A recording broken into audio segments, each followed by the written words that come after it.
Hi! Hello! నమస్తే. This is Surya and welcome to Jaitra entertainments. ప్రస్తుతం మన స్టూడియోలో ఉన్న గెస్ట్ గురించి చెప్పాలంటే, ద గ్రేట్ డైరెక్టర్ 'రాజీవ్' గారినే ఆయన ఒక గ్రేట్ పెర్ఫార్మన్స్ తోటి మెస్మరైజ్ చేసేసారు. ఆయన మరెవరో కాదు 'జబర్దస్త్ రాము.' ఆయన మరో పేరు కూడా ఉంది 'కేఏ పాల్ రాము.' అసలు ఈయనకి 'కేఏ పాల్‌గా' చేసే అవకాశం ఎలా వచ్చింది? ఆయన ఒక సినీ జర్నీ ఇలా ప్రతి విషయాలు మనం ఆయన్ని అడిగి తెలిసేసుకుందాం. నమస్తే రాము గారు. నమస్తే అండి. నమస్తే. Thank you. చెప్పండి సార్. మీరు 'కేఏ పాల్‌గా' ఫస్టు చేశారు కదండీ! అంటే 'కేఏ పాల్‌గా' బాగా గుర్తింపొచ్చింది మీకు. ఆ యెస్. క్యారెక్టర్ చేయడంతోటి. అవును. 'అమ్మరాజ్యంలో కడప బిడ్డలు.' అవును. అందులో ఎలాగా ఆర్జీవి గారు ఎలా ఇచ్చారు మీకు ఆ అవకాశం? ఏదైనా ఆడిషన్స్ జరిగినాయా? లేపోతే ఏంటి అవకాశం ఎలా ఆడిషన్స్ జరిగినాయండి. ఆడిషన్స్ ఆడిషన్స్ జరిగినాయి. జరిగినాయి. అది ఒకసారి అది ఎలా వచ్చింది అవకాశం అదే చెప్తున్నా. అదే మన కేఏ పాల్ క్యారెక్టర్ అనుకోని ఆళ్ళు చాలామంది సెర్చ్ చేస్తున్నప్పుడు హ్మ్. చాలామంది మిమిక్రీ ఆర్టిస్టులెళ్లారు. అంటే మేము చేస్తున్నాం. అంతకుముందుకే చాలామంది హ్మ్. వెళ్లి ట్రై చేస్తున్నారు. హ్మ్. అప్పుడు ఇలా వెతుకుతున్నప్పుడు ఆ టైంలో నా ఫ్రెండ్ నాగిరెడ్డి ఉండే. నా హ్మ్. ఫ్రెండ్ నాగిరెడ్డికి కూడా ఇన్ఫర్మేషన్ వచ్చింది. ఇట్లా హ్మ్. K A Paul character. హ్మ్. తను కూడా మిమిక్రీ ఆర్టిస్టే. అదే ఆయన పోసాని గారిని ఇమిటేట్ చేస్తారు యెస్. ఎక్కువ. యెస్. హ్మ్. యెస్. హ్మ్. తను హ్మ్. కూడా మిమిక్రీ ఆర్టిస్టే. హ్మ్. అయితే తను ఏం చేశాడంటే, "అన్న అట్లా కాదు, నా ఫ్రెండ్ రాము బాగా చేస్తాడు" అని హ్మ్. హ్మ్. డైరెక్ట్ చెప్పేసాడన్నమాట. ఓకే. ఓకే. హ్మ్. అంటే తనకు తెలుసనమాట. నేను ఏదైనా కొత్త వాయిస్‌లు ఏదైనా కొత్తగా చెప్దామని ట్రై చేస్తుంటా ఎప్పుడు. హ్మ్. హ్మ్. హ్మ్. బాగా నా గురించి తెలుసు కాబట్టి తను చెప్పేసాడు. హ్మ్. నాగిరెడ్డి ఫ్రెండ్ వచ్చేసి మన కృష్ణారెడ్డి అన్న. ఓకే. కృష్ణారెడ్డి అన్న నన్ను, "అట్లా కాదు నాగి, ఇక్కడ చాలామంది వచ్చారు. కొంచెం ఫెయిల్ అవుతుర్రు, పాస్ అవుతుర్రు. మన చేతిలో అయితే ఏం లేదు. తననైతే పంపించు. చూద్దాము, అడుగుదాము" అని అంటే, ఆ నెంబర్ అయితే ఇవ్వంటే తనకు నెంబర్ ఇచ్చారు. ఆటోమేటిక్‌గా నాకు కాల్ వచ్చింది. వచ్చినప్పుడు ఇట్లా రాము అంటే, "అవునండి" అంటే, "ఇట్లా క్యారెక్టర్ ఉందండి చేయాలి. కేఏ పాల్ మీకు తెలుసా? చేశారా క్యారెక్టర్?" నాకు తెలియదు సార్ ఇంతవరకు. అంటే వారి గురించి విన్నామని కానీ చూడలేదు. ఆయన వాయిస్ కూడా ఎప్పుడు ఇమిటేట్ చేయలేదు సార్. మరి ఇట్లా వచ్చింది, వస్తారా రేపు ఆఫీస్‌కి అంటే, వస్తాను సార్" అన్న. వస్తా అన్నప్పుడు ఎట్ ఏ టైమ్ మళ్ళీ అంతకుముందు రోజు కూడా ఈ వేరే వాళ్ళు ఏదో వెబ్ సిరీస్‌కో దేనికో కేఏ పాల్ క్యారెక్టర్ కావాలని చెప్పారు. ఓకే. ఆ క్యారెక్టర్‌కి సంబంధించి రాకెట్ రాఘు గారు చెప్పారు. హ్మ్. మరి రాము బాగా చేస్తాడండి అని. ఆయన ఒకసారి ఎట్లా అడిగారు. బిఫోర్ ఇదే నాగిరెడ్డి నేను మేమంతా 'బిగ్ బాస్'ని 'డిగ్ బాస్' చేస్తూ దీంట్లో ఏదైనా కొత్తగా చేద్దాం అనుకుంటే మా ఫ్రెండ్ నాగిరెడ్డి వచ్చేసి జూనియర్ పర్సన్ లాగా, హ్మ్. హ్మ్. నేను హ్మ్. వచ్చేసి హ్మ్. కేఏ పాల్ లాగా హ్మ్. అనుకోని మేము అట్లా అనుకుని ఓకే. చేద్దామని ఒకళ్ళకు అనుకుంటున్నాం. హ్మ్. హ్మ్. ఈ ఇవన్నీ జరుగుతున్నప్పుడు ఇక్కడి నుంచి కాల్ వచ్చింది. ఓకే. ఇదేంటి ఏదో ఈ క్యారెక్టర్ నా చుట్టూ తిరుగుతుంది, నాకు అర్థం కావట్లేదు, ఏదో మిరాకిల్ జరగబోతుంది హ్మ్. హ్మ్. అని అనుకుని అసలు ఈ సార్ ఎవరు అని చెక్ చేద్దామని చూశాను అనమాట. హ్మ్. హ్మ్. కేఏ పాల్ క్యారెక్టర్ చూసిన తర్వాత నేను షాక్ అయినా. అయ్యో! ఇంత విజన్ ఉంది. హ్మ్. చాలా పెద్ద వ్యక్తి, చాలా గొప్ప వ్యక్తి హ్మ్. అనుకుని నాకప్పుడు నా మనస్ఫూర్తిగా అనుకున్నా. అంటే ఈ సార్‌ని ఏదైనా చేయగలిగితే, అంటే ఇమిటేషన్ గానీ, ఈ క్యారెక్టర్ గానీ చేయగలిగితే మనం 100% రీచ్ కాకపోయినా పర్లేదు. ఒక 20% రీచ్ అయినా చాలని ఒక పాజిటివ్ వైబ్రేషన్‌లో ఆ సార్ ఏం మాట్లాడుతున్నాడు, ఏంటి అని అబ్జర్వేషన్ చేశాను. హ్మ్. చేసి తెల్లారి ఆఫీస్‌కెళ్ళడం జరిగింది. హ్మ్. అప్పుడు అక్కడికెళ్ళినప్పుడు నాకున్న విజన్ ఏంటంటే, నాకున్న స్పెషాలిటీ ఏందంటే, ఒక మనిషితో ఎక్కువసేపు మాట్లాడినా, ఒక రోజు, 2 రోజులు జర్నీ చేసినా, మీలో ఉన్న స్పెషాలిటీ, మీకున్న లోతైన ఆలోచనలు నాకు తెలిసిపోతుంటాయి. అంటే ఈ ఓకే. సిట్యుయేషన్‌లో మీరెలా మాట్లాడగలుగుతారు? ఈ హ్మ్. సిట్యుయేషన్‌ని మీరెలా అంచనా ఏయగలుగుతారు? హ్మ్. హ్మ్. అని నాకు కొంచెం అవగాహన వస్తుంటది. హ్మ్. యాస్ ఏ మిమిక్రీ ఆర్టిస్ట్‌గా ఎట్ ఏ టైమ్ నాకున్న స్పెషాలిటీ. ఓకే. సో, అలా చూసుకొని నేను అక్కడికి ఆఫీస్‌కెళ్ళాను. హ్మ్. హ్మ్.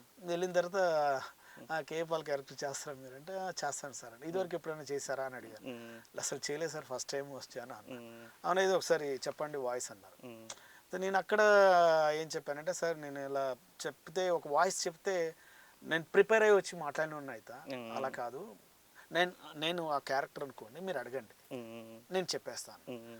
ఇదేంది వెరైటీగా ఉండు అన్నట్టుగా హ్మ్. వాళ్ళు కూడా చూసి అవునా ఏదని 2, 3 క్వశ్చన్స్ వేశారు. హ్మ్. నేను ఆటోమేటిక్‌గా స్పాంటనేట్‌గా మంచిగా హ్మ్. చక్కగా చెప్పేసరికి, "అరే! బాగా చెప్తున్నాడే" హ్మ్. అని వాళ్ళు బాగా హ్మ్. ఇన్‌స్పైర్ అయ్యారు. హ్మ్. "బావుంది, బాగా చెప్తున్నాడు. మనం ఇది అనుకుంటే మంచిగా ఇంకా బాగా చెప్పేటోడు" హ్మ్. అని. హ్మ్. "సరే సార్" అంటే, "సరే మీకు పిలుస్తానని" చెప్పారు వాళ్ళు. Okay. "Okay sir, thank you" అన్న. హ్మ్. అప్పటికి ఈవినింగ్ అయింది. అంటే ఓకే. 4 అట్లా అయితుందనుకుంటా అప్పటికి. హ్మ్. హ్మ్. తర్వాత ఇంటికెళ్ళాను. ఆ నైటే మళ్ళీ కాలొచ్చింది. ఓకే. హ్మ్. 9:30, 9:30, 10 అప్పుడు కాలొచ్చింది. హ్మ్. హ్మ్. హ్మ్. "నిన్ను అర్జెంట్‌గా సార్ రమ్మంటుండు. రేపొచ్చి కలువు" అని హ్మ్. చెప్పారు. హ్మ్. హ్మ్. ఏమైందన్న, ఏమన్నా ప్రాబ్లమా అంటే, హ్మ్. లేదు లేదు, నిన్ను సార్ రమ్మంటున్నారని చెప్పాడనమాట. ఓకే. హ్మ్. ఆ తర్వాత డైరెక్ట్ సార్ దగ్గరికి వెళ్ళడం జరిగింది. ఓకే. ఓకే. ఆయన ముందు గూడా ఒకసారి చేసి చూపిచ్చారా అప్పుడు? అప్పుడు వెళ్ళేటప్పటికి సార్ అది కూడా అనలేదు. అంటే ఇక్కడ వాళ్ళ శిష్యుల మీద సార్‌కి నమ్మకం. ఓకే. ఓకే. ఎందుకంటే ఆ ఉద్దేశంతో ఫస్ట్ సారు చూసి, హ్మ్. ఫస్ట్ నన్ను చూడగానే యాహ్! హ్మ్. వచ్చావా, దా దా దా. హ్మ్. అది ఇప్పుడు నీకు క్యారెక్టర్ ఇస్తాను. నా క్యారెక్టరు, హ్మ్. ఆ పాట నువ్వెలా పాడతావో తెలీదు. ఆ పాట వాళ్ళెలా పాడతారో తెలీదు. ఒకసారి చెక్ చేయి పాటని, పాటను చెక్ చేపిచ్చాడు. ఓకే. ఓకే. సార్ ఇదా ఉంది సార్, అలా ఉంది అంటే, అవునా ఏమన్నా ఇంకేమైనా చేస్తావా, ఇంకేమైనా చేయగలుగుతావా అన్నప్పుడు ఉమ్, నేను సార్ ఇలా ఇలా నాకు ఎలా కావాలో చెప్పండి సార్ అంటే పలానా అడిగారు. ఉమ్, అది ఏదో అంటుంటారు కదా సారు అది అంటే ఉమ్, దానికి కొన్ని డైలాగ్స్ చెప్పారు. ఓకే. అరే బాగుంది కదా అన్నాడు. ఉమ్, ఉమ్, ఉమ్. బాగుంది, ఈ డైలాగ్స్ యాడ్ చేద్దాం అన్నట్టుగా సార్ చెప్పి అది ఆ సాంగ్ కూడా మీరే ఆ రాశారు. సాంగ్లో ఉమ్, డైలాగ్స్ ఉమ్, ఉమ్, ఉమ్, ఒక మొత్తం ఒక 10-12 డైలాగ్స్ ఉంటాయి. అవును. రాస్తే మొత్తం సార్ ఫైనల్ చేశాడు. Okay, okay.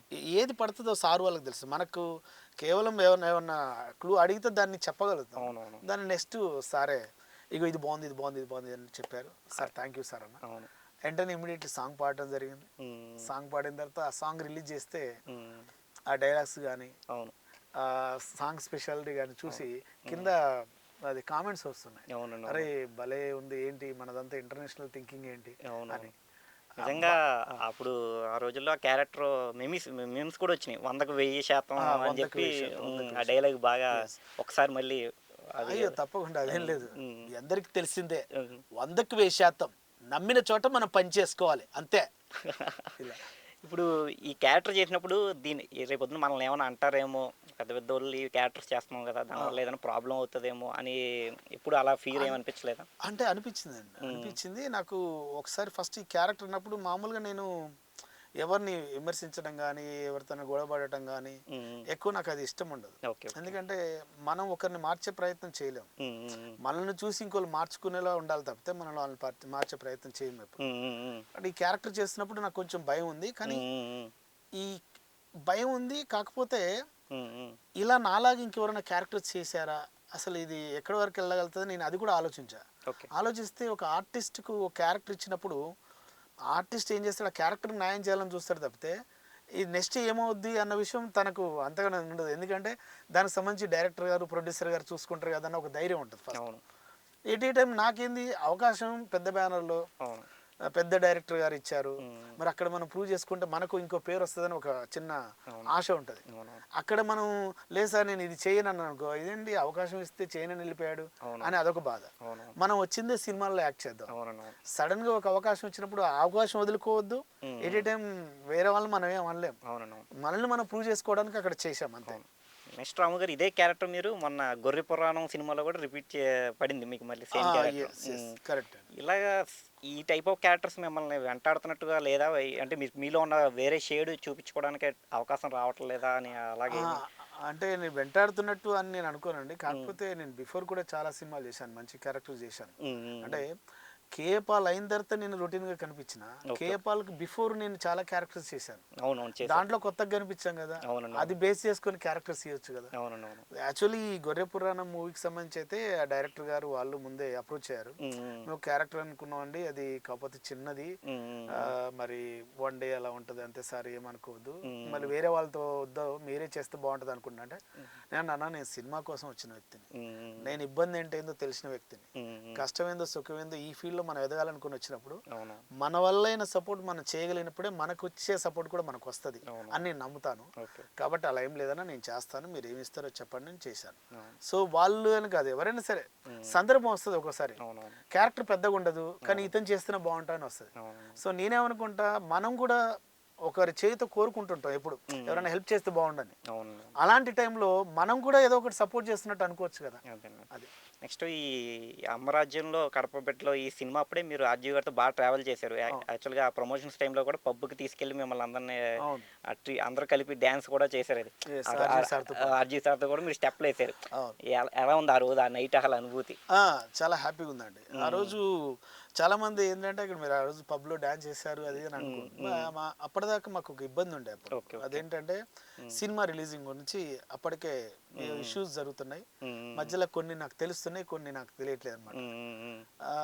ఆ టైంలో నేను అనుకున్నా, అరే ఇష్యూస్ అవుతున్నాయి కదా అన్నప్పుడు సడన్ గా రిలీజింగ్ ఓకే అయింది, అంత ఆర్డర్ వచ్చిందని విన్నాం అనమాట. అప్పుడు అందరిని పిలిచారు. పిలిచినప్పుడు ఆ రోజు ఫస్ట్ అక్కడ ఆర్జీవి గారి మదర్ ఉన్నారు అక్కడ. మేడం పిలిచింది, నాన్న బాగా చేసావు క్యారెక్టర్ అని చెప్తే నేను ఆమె దగ్గర ఆశీర్వాదం తీసుకున్నా. థ్యాంక్ యూ అమ్మా. ఆ రోజు ఆ నైట్ అక్కడ ఆశీర్వాదం తీసుకున్నా. ఆశీర్వాదం తీసుకున్న తర్వాత అక్కడ పబ్లో మామూలుగా ఇప్పుడు ఒక్కొక్కరు ఒక వైబ్రేషన్ తెలుతుంటారండి. ఇప్పుడు ఎక్కడైనా చేసుకోవచ్చు పార్టీ, కానీ అది ఒక సెంటర్ ప్లేస్ అనిపించి ఆ రోజు అక్కడ చేశారు అంతే. నెక్స్ట్ అండి జబర్దస్త్ రాము గారు మీరు ఈ కేవలం ఆర్జీవి గారితోటే కాకుండా డైరెక్టర్ మారుతి గారితో కూడా వరుసగా మీరు సినిమాలు చేసుకుంటూ వచ్చారు. అవును. మీ ఫస్ట్ మూవీ కూడా బలి బలి మొగాడే సినిమాలో నాని గారితో పడింది సీన్. చాలా హిలేరియస్ గా వచ్చింది ఆ సీన్. థియేటర్లో అయితే అవును, ఆయన టైమింగ్ కి మీ టైమింగ్ కి బాగా మ్యాచ్ అయింది కూడాను. దగ్గర సీన్ అది కదా. ఆ తర్వాత రొటీన్ ఆయన సినిమాల్లోనే వరుసగా అవకాశం నేను ఎక్కువ చేసింది కూడా మారుతి సార్ మూవీస్ అండి. నాకు చిన్న క్యారెక్టర్ పెద్ద క్యారెక్టర్ అనేది నేను ఎప్పుడు చూసుకోను.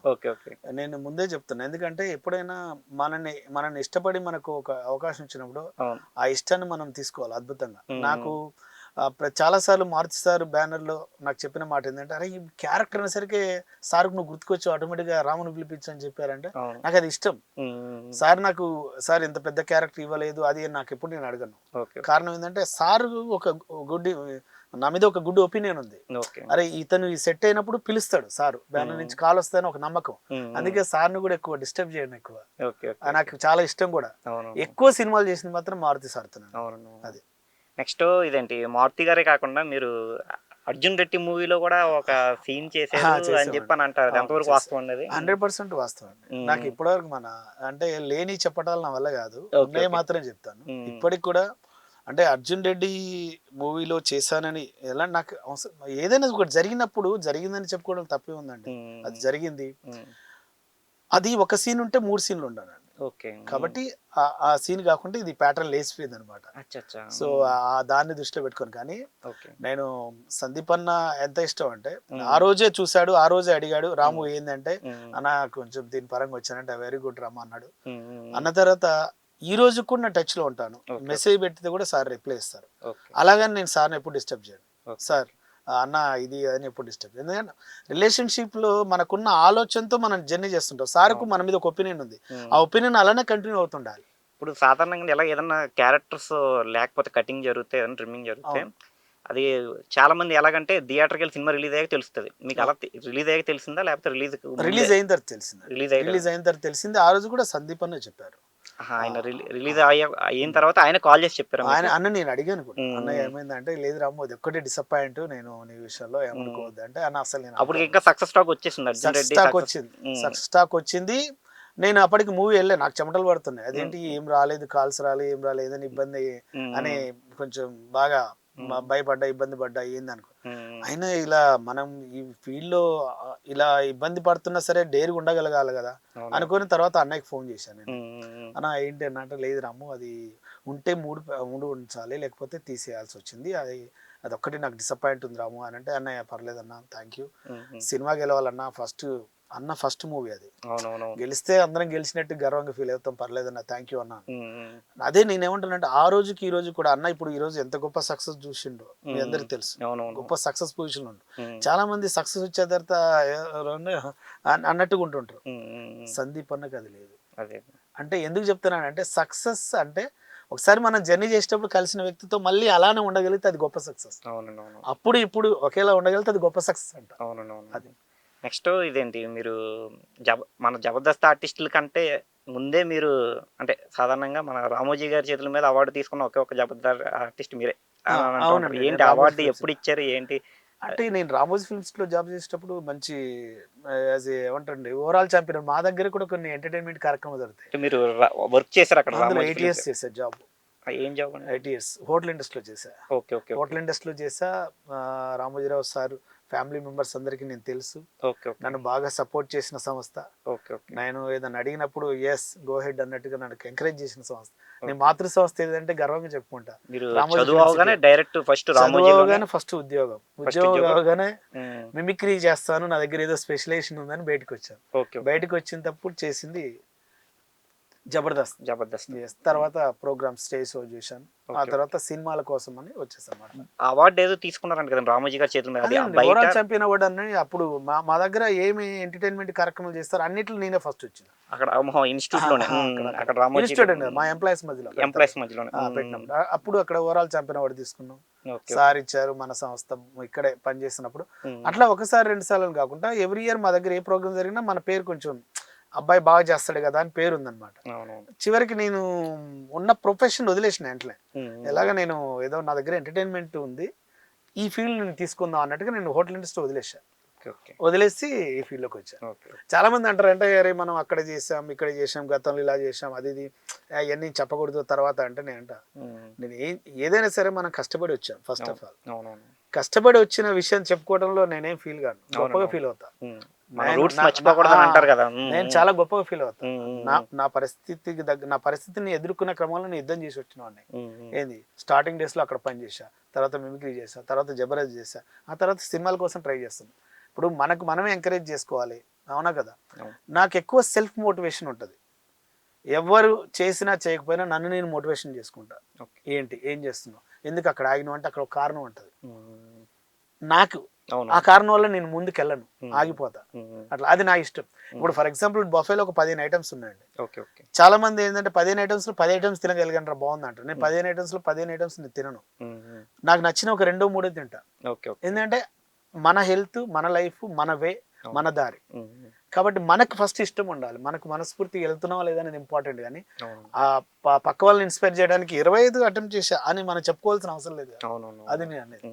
అలానే మనం వెళ్తున్న పనిలో కూడా మనకు నచ్చిందనుక ఆ పని చేద్దాం, నచ్చలేదనుక వద్దు ఇది బాగాలేదా నాకెందుకు అన్నట్టుగా. రాము గారు మీరు ఫస్ట్ చేసిన చమ్మక్ చంద్ర గారి స్కిట్లో, అదే చమ్మక్ చంద్ర గారి గ్రూప్లో చేశారు. అప్పుడు మీకు అందులో చేసినప్పుడు మీకు అప్రిషియేషన్ ఎవరి దగ్గర అంటే నాగబాబు గారి దగ్గర నుంచి, రోజు గారు ఎవరి దగ్గర మంచి అప్రిషియేషన్ బాగా గుర్తున్న మూమెంట్స్ ఏంటో? ఇద్దరి దగ్గర నుంచి వచ్చింది. ఇద్దరి దగ్గర నుంచి వచ్చింది. ఇద్దరు ఆ రోజు చెప్పారు.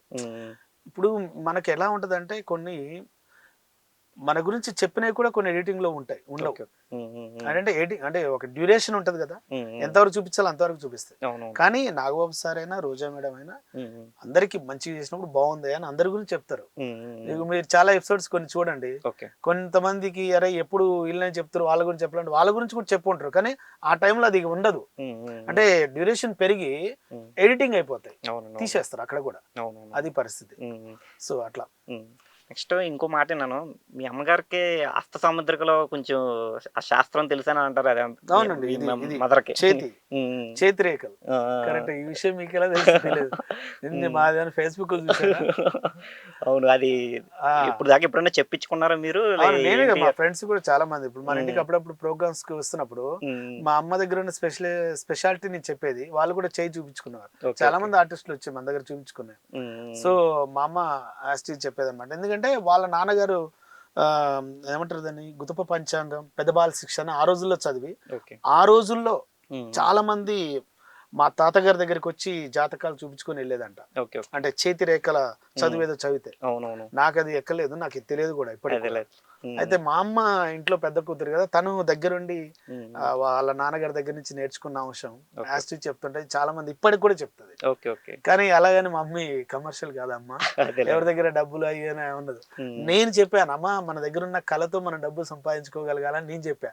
ఈ కళ నాకు వచ్చిందట్టుందమ్మా అని ఇప్పుడు నేను అంటుంటే అవునా నాన్న అని అంటుంది అంతే. కానీ ఈ రోజు కూడా మా అమ్మ డబ్బులు తీసుకొని చెప్పాలి అది లేదండి, ఫ్రీగా చెప్పేస్తుంటది అట్లా. మీది మీ బ్రదర్ మొత్తం ఇద్దరు సిస్టర్స్, చాలా పెద్ద ఫ్యామిలీ అనుకుంటా. 4 మెంబర్స్ అండి, జాయింట్ ఫ్యామిలీ అండి. 4 మెంబర్స్. నేను ఇంట్లో చిన్న, మా అందరి మ్యారేజెస్ అని ఇంట్లో చిన్న. నేను ఏమంటా అంటే మనం ఫస్ట్ కుటుంబానికి చాలా ప్రయారిటీ ఇవ్వాలి. కుటుంబంలో ఎవరో ఒకళ్ళు బాగా రిస్క్ తీసుకోవాలి, ఎవరో గ్యారంటీ. ఎందుకంటే అందరికీ సపోర్ట్ చేస్తే పరిస్థితులని నేను చెప్పను, ఎందుకంటే అందరికి సపోర్ట్ చేయ. ఇప్పుడు నాకు సపోర్ట్ చేసిందండి, కారణం ఏంటంటే నేను మిమిక్రీ ఆర్టిస్ట్. అంటే ఇండివిజువల్ గా ఏదైనా పని చేసుకొని కూడా బతకగలుగుతాను ఒక ఇండివిజువల్. అది సపోర్ట్ చేయడం వల్ల నేను హైదరాబాద్ రాగలిగాను, లేకపోతే నేను ఊరిలోనే పని చేసుకున్నాను. పరిస్థితి అట్లా వస్తుంది అంటున్నాను. సో పరిస్థితి వచ్చినప్పుడు ఎవరో ఒకరు రిస్క్ తీసుకోవడం, ఎవరో ఒకరు ముందడుగు వేస్తేనే నెక్స్ట్ అడుగులు కరెక్ట్ గా పడుతుంటాయి, అవునా కదా. అది మనం అందరం ఆలోచించాలి. నేనే గొప్ప, నేను వచ్చాను కదా అని నాకు అది తెలియదు. ఆ గ్రేట్నెస్, ఆ గొప్ప గర్వంగా ఉండటం నాకు తెలియదు. అది అంటే నా గురించి అనే కదా, ఎవరి గురించి అని చెప్తున్నా. మన ఇంట్లో మనం గెలుస్తున్నాం అంటే మనతో పాటు 10 మందిని గెలిపిద్దాం. అది ఎలా, నీ ఆలోచనతోని, నీ సజెషన్ తోని, నీ సపోర్ట్ తోని, అది అట్లా ఉండాలని కోరుకుంటున్నాను. నెక్స్ట్ రాము గారు, రాజా యాక్టర్ రాజా గారు ఉన్నారు కదా, అది ఇప్పుడు పాస్టర్ గా చేస్తున్నారు. ఆయన మీరు సందర్భంలో కలిసి చిన్న ఈవెంట్ అలా ఎలాగా? మా ఫ్రెండ్ ఉండే మా ఊర్లో ఒక కార్యక్రమానికి వచ్చాను, నా ఫ్రెండ్ వాళ్ళ ఫ్రెండ్ అనమాట, హీరో రాజా గారు. సో వచ్చినప్పుడు అక్కడ కలిసాం. అంటే సాధారణంగా ఏ యాక్టర్ తోటి అంత అలాగా అంత ఇలా ఈ వాళ్ళ ఈవెంట్స్ తప్ప సాధారణంగా బయట ఎక్కడ కనిపించరు. మీరు ఏంటి ఏ మూమెంట్ లో కలిసారు? అది ఒక వేరే సందర్భంలో అక్కడ సారు ఏదో ప్రార్థన చేద్దానికి వచ్చినప్పుడు అక్కడ రాజా గారి పక్కన ఉంటారు వేరే ఫ్రెండ్స్, వాళ్ళు కూడా బాగా తెలుసు. ఆ ఫ్రెండ్స్ కి నా బెస్ట్ ఫ్రెండ్ భరత్ అని ఉంటాడు, ఓకే ఓకే. తను ఫ్రెండ్ అనమాట. నేను ఆర్టిస్ట్ అని ఆయన గుర్తుపట్టారా మీరు? పరిచయం చేస్తారా? తెలుసా, గుర్తుపెట్టారు, అందరూ గుర్తుపడతారండి. మ్మ్. అంతెందుకు మొన్న నేను ఒక సందర్భంలో ప్రసాద్ ల్యాబ్స్ అంటే నేను ఇది క్వశ్చన్ ఎందుకు అడుగుతున్నానంటే, మీరు కేఏ పాల్ గారిని ఇమిటేట్ చేసిన విషయం ఆయనకి తెలుసా? ఆయన దాని గురించి ఏమైనా అన్నారా? ఏంటి అది? లేదండి, ఎవరు ఏమనలే. ఆయనకి తెలుసు, చాలా మందికి తెలుసు. ఈవెన్ కేఏ పాల్ గారి పక్కన ఉన్న వ్యక్తులు కూడా నన్ను చాలా మంది అడిగారు, కలిసారా ఎప్పుడన్నా సార్? నేను కలవలేదన్నా అన్న. ఓకే, ఎప్పుడన్నా కలుస్తారంటే కలుద్దాం అనుకున్నా, కానీ నాకు పక్క వాళ్ళని అన్న కలుస్తా అని అది అని ఇదని వాళ్ళని ఇబ్బంది పెట్టడం ఇష్టం ఉండదు, అలాగని సార్ని ఇబ్బంది పెట్టడం కూడా నాకు ఇష్టం ఉండదు. ఆ టైం వస్తుంది కదా, ప్రకృతి కలపాలంటారు కదా, ఆ టైం వచ్చినప్పుడు వెళ్దాంలే అనుకున్నా తప్పితే నేను కలవను అనలే అండి. ఇది వరకు కూడా లాస్ట్ టైం ఒక ఇంటర్వ్యూలో చెప్పా, ఇది మన మేడం స్వప్న గారు ఇంటర్వ్యూ చెప్పాను, గ్యారంటీ మేడం సార్ని అడిగి బ్లెస్సింగ్ తీసుకుంటా అని చెప్పి. కాకపోతే సార్ రాజకీయాల బిజీగా ఉన్నారు, వారి పనుల్లో బిజీగా ఉన్నారు, మనం పోయి ఏంది నాకు అలా ఇష్టం ఉంటుంది. నెక్స్ట్ మీరు కేఏ పాల్ ఇమిటేట్ చేశారు కదండి, కాకపోతే మీ గడ్డం ఫ్రెంచ్ గడ్డం అది చూస్తే కొంచెం మీరు శ్రీలంక క్రికెటర్ ముత్తయ్య మురళీధరన్లా ఉంటారు, అలా ఎవరైనా చెప్పారు ఇప్పుడు దాకా? అసలు ముత్తయ్య స్పిన్నర్ అండి, శ్రీలంక. లేదండి, లాస్ట్ టైం ఎప్పుడు అప్పుడే డిస్కషన్ వచ్చింది, కానీ ఆయన బౌలర్ ఎవరు ఉన్నారు, తన గురించి చెప్పారు కానీ అది కాదు. అంటే ఆ గడ్డం అది లుక్ మనకి అంటే నా ఉద్దేశం ఏంటంటే, లుక్ ఎలా ఉన్న పర్లేదు మన ఆర్టిస్ట్ లో మనకు మంచి అవకాశం ఇచ్చి, మనల్ని మంచి మంచి క్యారెక్టర్స్ ఇచ్చి మనల్ని ఎంకరేజ్ చేస్తే చాలు. అవునండి. ఇక మిగతా ఏది మీరు స్టార్టింగ్ ఇదేంటి కేఏ పాల్ అప్పుడు తీసారు, ఫుల్ గడ్డం తీసారు. స్టార్టింగ్ జబర్దస్త్ లో ఉన్నప్పుడు ఈ ఫ్రెంచ్ గడ్డం ఉండేది, ఇప్పుడు ఫుల్ గడ్డం పెంచారు. ఏమైనా నెగిటివ్ షేడ్స్ ఏమైనా ట్రై చేస్తున్నారా ఏంటి? అంటే పరిస్థితి అంటే ప్రెసెంట్ వాస్తవానికి ఇప్పుడు నెగిటివ్ షేడ్ చేస్తున్నా. బిఫోర్ మూవీ ఒకటి రివైండ్ అని మూవీ చేశాను, దాంట్లో నెగిటివ్ షేడ్ ఇచ్చారు సార్. సార్ ఎప్పుడు చేయలేదు అంటే ఇంకా కంటిన్యూ చేయొచ్చు అన్నాడు. అలా ఒక పక్క కొంచెం నేను భయపడకుండా చేశా, అంటే నెగిటివ్ షేడ్ కదా ఎలా చేస్తా అని. కానీ సార్ బాగుంది కంటిన్యూ చేద్దాం అన్నట్టుగా చెప్పాడు. అది చూసో తెలియదు, మరి మామూలుగా తెలియదు. మొత్తానికైతే ఇప్పుడు ప్రెసెంట్ ఒక మూవీలో చేస్తున్నా, ఒక క్యారెక్టర్ డాన్ క్యారెక్టర్ లాగా, కొంచెం గెటప్ కూడా బాగుంటది.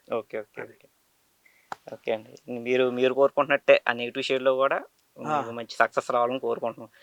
మేము పిలవగానే మా స్టూడియోకి వచ్చినందుకు చాలా ధన్యవాదాలండి. థ్యాంక్ యూ అండి, thank you so much. And Jaitra entertainments విజయాత్ర కొనసాగించాలని కోరుకుంటున్నానండి. తప్పకుండా మీ యొక్క జైత్ర మీడియా ద్వారా కూడా ఎంతోమంది కళాకారులకు ఇంటర్వ్యూ ద్వారా వాళ్ళకు కూడా ఉపాధి పెరిగి ఇంకా గొప్ప స్థాయికి వెళ్ళాలని కోరుకుంటూ, మీ యొక్క యూట్యూబ్ ఛానల్ కూడా ఇంకా గొప్ప స్థాయికి వెళ్ళాలని కోరుకుంటున్నా. థ్యాంక్ యూ అండి, యువర్స్ రాము. ఓకే రాము గారు, మిమ్మల్ని ఇప్పుడు దాకా ఒక కమెడియన్గా చూసాం, క్యారెక్టర్ ఆర్టిస్ట్గా చూసాం, రీసెంట్గా విలన్గా కూడా చూసాం, ఫ్యూచర్లో హీరోగా కూడా చూడాలని నా తరపున మా జైత్ర ప్రేక్షకుల తరపున మనస్ఫూర్తిగా కోరుకుంటున్నానండి. పిలవగానే వచ్చినందుకు చాలా చాలా థ్యాంక్స్ అండి రాము గారు. ఇదండి వ్యూవర్స్, జబర్దస్త్ రాము గారు ఇంటర్వ్యూ, అదే యాక్టర్ రాము గారు ఇంటర్వ్యూ. మరిన్ని ఇంటర్వ్యూస్ కోసం ప్లీజ్ డూ సబ్స్క్రైబ్ జైత్ర ఎంటర్టైన్మెంట్స్.